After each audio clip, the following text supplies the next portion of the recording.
क्या आप जानते हैं कि दुनिया की कुछ सबसे रोमांचक तकनीकें हमें जलवायु परिवर्तन से लड़ने में मदद कर रही हैं? कार्बन को उपयोगी उत्पादों में बदलने से लेकर पर्यावरण के अनुकूल ऊर्जा समाधान बनाने तक ये नवाचार एक हरित भविष्य का निर्माण कर रहे हैं। वैज्ञानिक और इंजीनियर इस चुनौती से निपटने के लिए अद्भुत तकनीकों को विकसित करने में कड़ी मेहनत कर रहे हैं। तो जलवायु कार्रवाई के अत्याधुनिक दौर का पता लगाने के लिए तैयार हो जाइए। आइए 5 ऐसे परिवर्तनकारी विचारों पर गौर करें जो वास्तविक प्रभाव डाल रहे हैं। सबसे पहले आइए कार्बन कैप्चर और उपयोग या CCU के बारे में बात करते हैं। कल्पना कीजिए कि अगर हम कार्बन डाइऑक्साइड को सीधे हवा से बाहर निकाल सकें, जैसे आकाश के लिए एक विशाल वैक्यूम क्लीनर। खैर, कार्बन कैप्चर तकनीक का यही उद्देश्य है। विशेष सामग्री स्पंज की तरह काम करती है, हवा से कार्बन डाइऑक्साइड को अवशोषित करती है।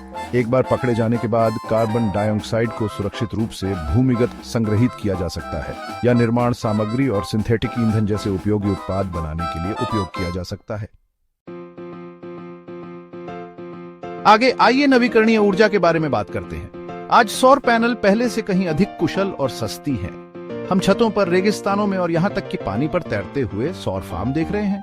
पवन टरबाइन बड़े और अधिक शक्तिशाली होते जा रहे हैं, पूरे शहरों को बिजली देने के लिए पर्याप्त स्वच्छ बिजली पैदा कर रहे हैं। वैज्ञानिक हाइड्रोजन ईंधन कोशिकाओं पर भी काम कर रहे हैं, जो हाइड्रोजन गैस को बिजली में परिवर्तित करते हैं, जिसमें जल वाष्प ही एकमात्र उप उत्पाद होता है। जीवाश्म ईंधन पर अपनी निर्भरता कम करके हम अपनी हवा और पानी को साफ कर सकते हैं, जिससे सभी के लिए एक स्वस्थ भविष्य बन सके। पौधे आधारित और प्रयोगशाला में उगाए गए खाद्य पदार्थ हमारे खाने के तरीके में क्रांति ला रहे हैं, जिससे स्वादिष्ट और टिकाऊ भोजन का आनंद लेना आसान हो रहा है। पौधे आधारित मीट, मटर, सोया और मशरूम जैसी सामग्री से बने, दिखते, पकते और मांस जैसे स्वाद लेते हैं, लेकिन पर्यावरणीय पद चिह्न के बिना। एक पौधे आधारित बर्गर के उत्पादन में पारंपरिक बीफ बर्गर की तुलना में 99% कम पानी और 93% कम भूमि की आवश्यकता होती है। प्रयोगशाला में उगाया गया मांस प्रयोगशाला में पशु कोशिकाओं को विकसित करके बनाया गया, जिसमें खाद्य उद्योग को बदलने और मांस का आनंद लेने के लिए एक अधिक टिकाऊ और नैतिक तरीका बनाने की क्षमता है। अब चलिए अपने महासागरों में गोता लगाते हैं, जो एक बड़ी चुनौती प्लास्टिक प्रदूषण का सामना कर रहे हैं।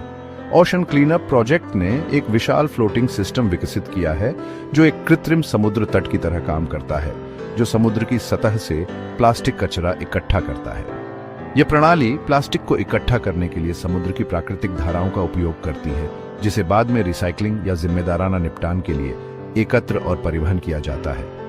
इसके स्रोत पर प्लास्टिक प्रदूषण से निपटने के लिए अन्य तकनीकों का विकास किया जा रहा है, जैसे उन्नत निस्पंदन प्रणाली जो अपशिष्ट जल से माइक्रोप्लास्टिक को हटाती है, और बायोडिग्रेडेबल प्लास्टिक जो प्राकृतिक रूप से टूट जाते हैं। इन तकनीकों को जिम्मेदाराना अपशिष्ट प्रबंधन के साथ जोड़कर हम प्लास्टिक प्रदूषण पर नियंत्रण पा सकते हैं और आने वाली पीढ़ियों के लिए अपने महासागरों की रक्षा कर सकते हैं।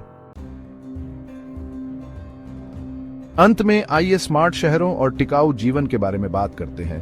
स्मार्ट सिटी की पहल अधिक कुशल और टिकाऊ शहरी वातावरण बनाने के लिए प्रौद्योगिकी और डेटा का उपयोग करती है। एक ऐसे शहर की कल्पना करें जहां यातायात सुचारू रूप से चलता हो, जिससे भीड़ भाड़ और उत्सर्जन कम हो, या ऐसी इमारतें जो अक्षय स्रोतों से अपनी ऊर्जा स्वयं उत्पन्न करती हैं। वर्टिकल फार्म शहर के बीचों बीच ताजी उपज उगा सकते हैं। परिवहन लागत और उत्सर्जन को कम करना, अपने दैनिक जीवन में छोटे छोटे बदलाव करके, जैसे सार्वजनिक परिवहन का उपयोग करना और सिंगल यूज प्लास्टिक को कम करना, हम सामूहिक रूप से एक बड़ा बदलाव ला सकते हैं। एक हरित भविष्य का निर्माण एक सामूहिक प्रयास है। नवाचार को अपनाकर और टिकाऊ प्रथाओं को अपनाकर हम आने वाली पीढ़ियों के लिए एक स्वस्थ ग्रह बना सकते हैं। कार्बन कैप्चर से लेकर टिकाऊ भोजन तक ये नवाचार साबित करते हैं कि मानव रचनात्मकता जलवायु परिवर्तन से लड़ने में मदद कर सकती है। किस नवाचार ने आपको सबसे ज्यादा आश्चर्यचकित किया? नीचे कमेंट में हमें बताएं।